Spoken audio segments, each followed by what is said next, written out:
রাজ্য এবং কেন্দ্রীয় সরকারের ব্যর্থ শিক্ষানীতি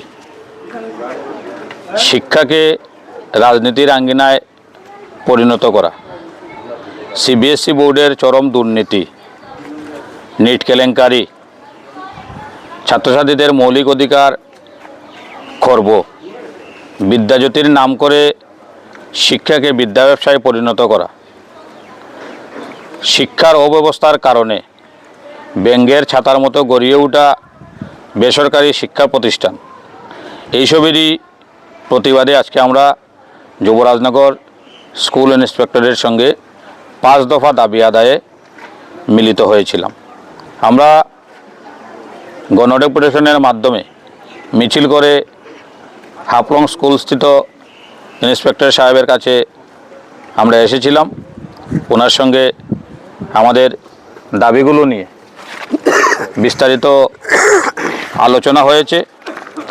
আমাদের যে মূল 5টি দাবি আমরা লক্ষ্য করেছি, যুবরাজনগর স্কুল ইন্সপেক্টরের অধীনে অধিকাংশ প্রাথমিক বিদ্যালয়গুলিতে একজন শিক্ষক দিয়ে স্কুল পরিচালনা হচ্ছে, যেখানে একটি প্রাথমিক স্কুলে 5টি ক্লাস, সেখানে একজন শিক্ষক দিয়ে 5টি ক্লাস চলে কিভাবে?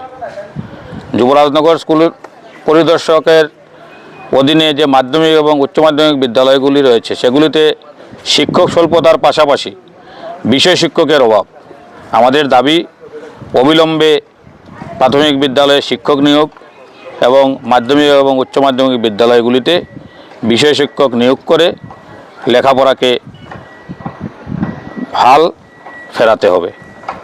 আমাদের 2 নম্বর দাবি ছিল ছাত্রছাত্রীদের মৌলিক অধিকার যে খর্ব করা হচ্ছে তা রোধ করা।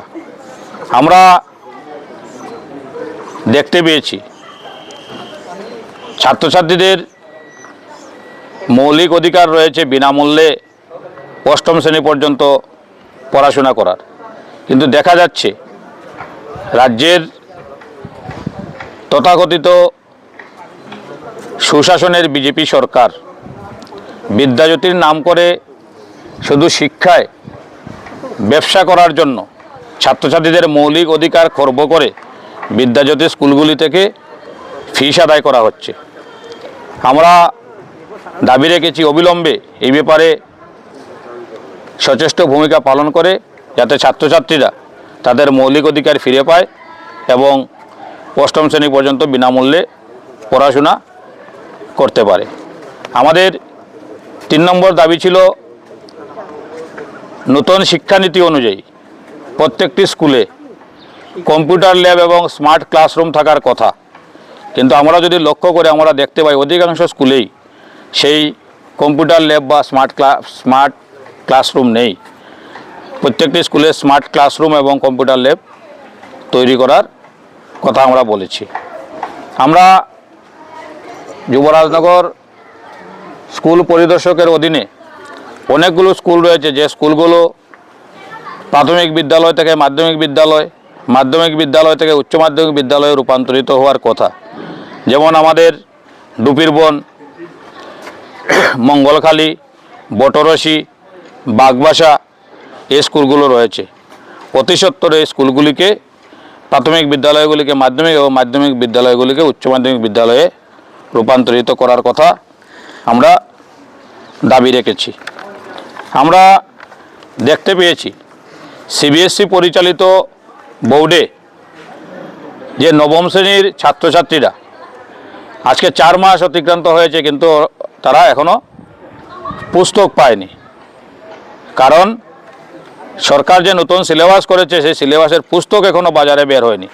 ছাত্রছাত্রীদের ডাউনলোড করে, গুগল থেকে ডাউনলোড করে পড়াশোনা করতে হচ্ছে, যেখানে ছাত্রছাত্রীরা শিক্ষার ক্ষেত্রে নাজেহাল অবস্থায় রয়েছে। আবার ত্রিপুরা রাজ্যের অনেক বেসরকারি স্কুলে সেই 9ম শ্রেণীর সিবিএসইর বই না দিয়ে পুরাতন বই থেকে পড়াশোনা করানো হচ্ছে। আমরা পরিদর্শকের কাছে দাবি রেখেছি অতি সত্বর 9ম শ্রেণীর ছাত্রছাত্রীদের বই ব্যবস্থা করার জন্য এবং যাতে সরকার রাজ্যের যে বেহাল শিক্ষা ব্যবস্থা রাজ্য সরকারের অদূরদর্শিতার কারণে শুরু হয়েছে।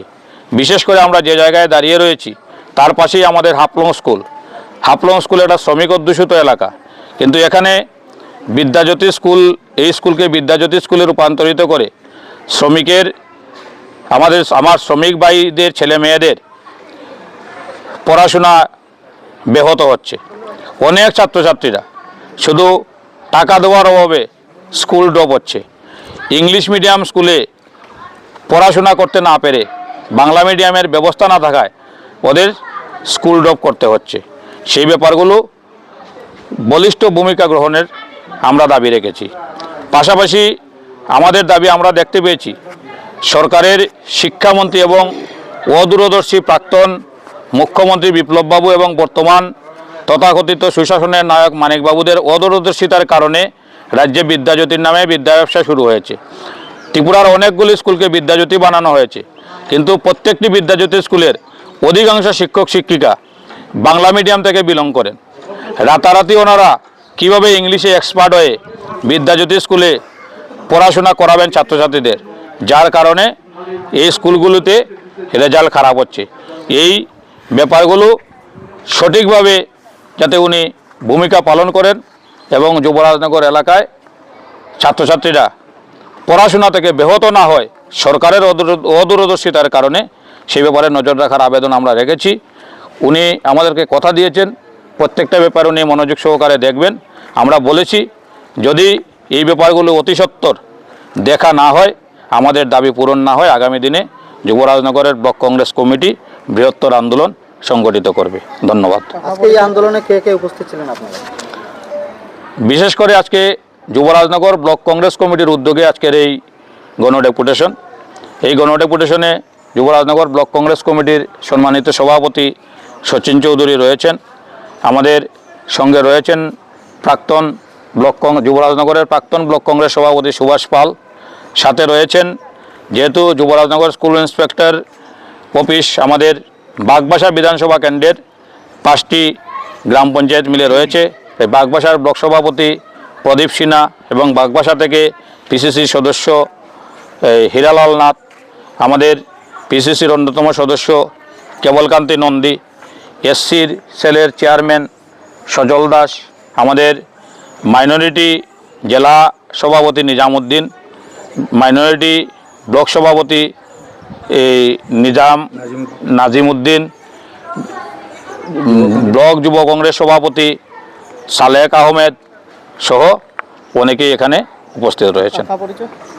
আমি যুবরাজনগরের কংগ্রেস কর্মী, প্রাক্তন জেলা কংগ্রেস সভাপতি দিগ্বিজয় চক্রবর্তী।